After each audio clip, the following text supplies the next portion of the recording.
I believe, and I learned very young From parents? from my parents, absolutely, that you don't try to build a wall.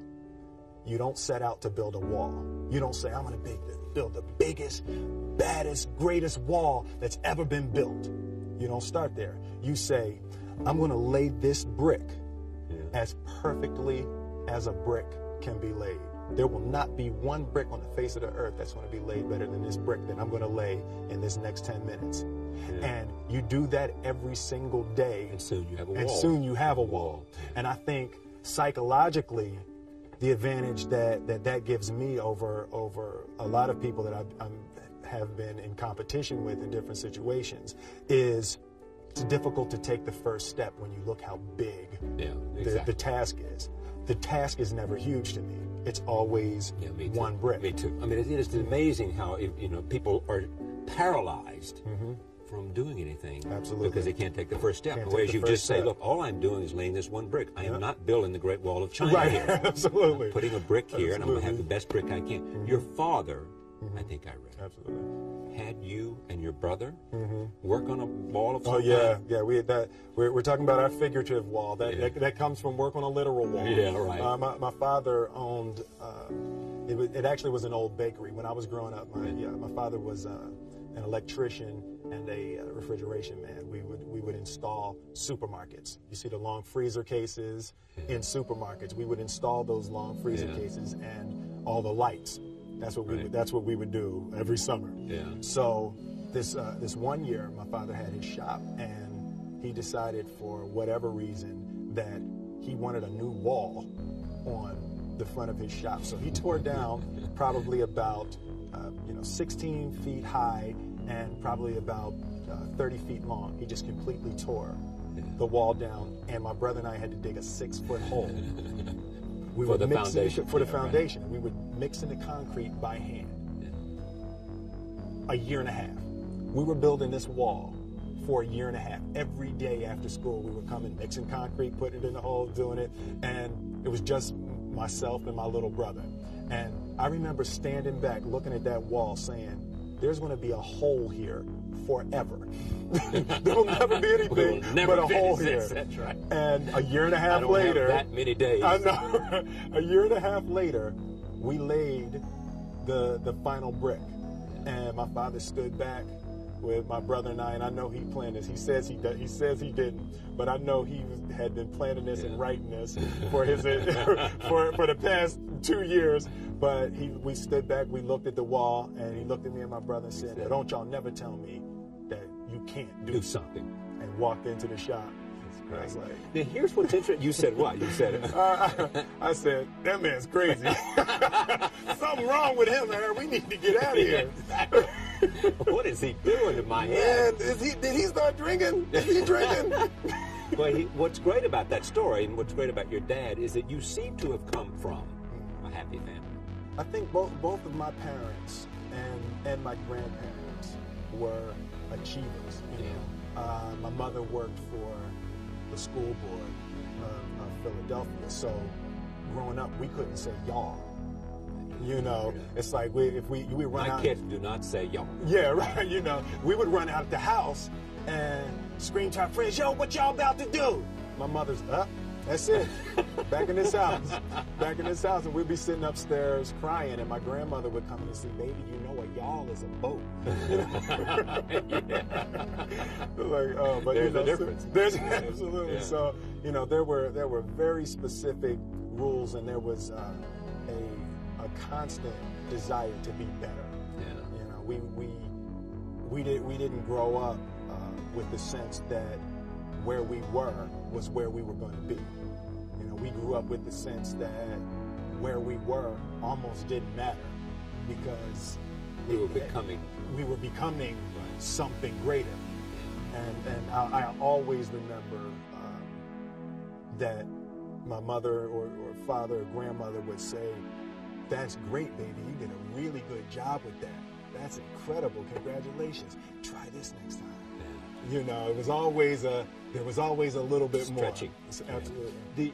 When you started out as a rapper, were you already thinking, if I get to do this really well, I'll have a television show? If I have a television show, I can be in feature film. And if I'm in feature films, I can be... For me, it was always... my biggest dream coming up was I wanted to hear one of my records on the radio. That was it? That was it. That's what I wanted to do. I wanted to hear one of my records on the radio. And I wanted to see someone hear my record on the radio. And in June 1986, I saw a guy ride past my father's shop, popping his head, So from that point, I've really been beyond my dreams. And even with the first Grammy nomination, we were beyond anything. When we recorded, we didn't say, "Wow, it would be cool to be." We just want to hear it on the radio. We just want to hear it on the radio, Yeah. And from that point, I've been trying to catch up with my dreams. Your dreams, in other words, the reality has been ahead of whatever you imagined. But the reality has been so far ahead of what I would lay in the bed at night and say, wow, it would be wonderful if. You couldn't imagine. Your movies have grossed, I think, more than $2 billion. They had 2.2, but why would you know? Over 2.2. I don't pay attention to that stuff. How does the ambition play for you? In other words, I mean, are you saying it comes to you, or it was somebody else's idea that if you can do rap and if you can win Grammys, then you can do Fresh Prince. If you can do Fresh Prince, then you can do whatever the first role was. And if you can do that, then you and Tommy Lee Jones can make Men in Black. I think with me, I'm motivated by fear. Fear. Fear.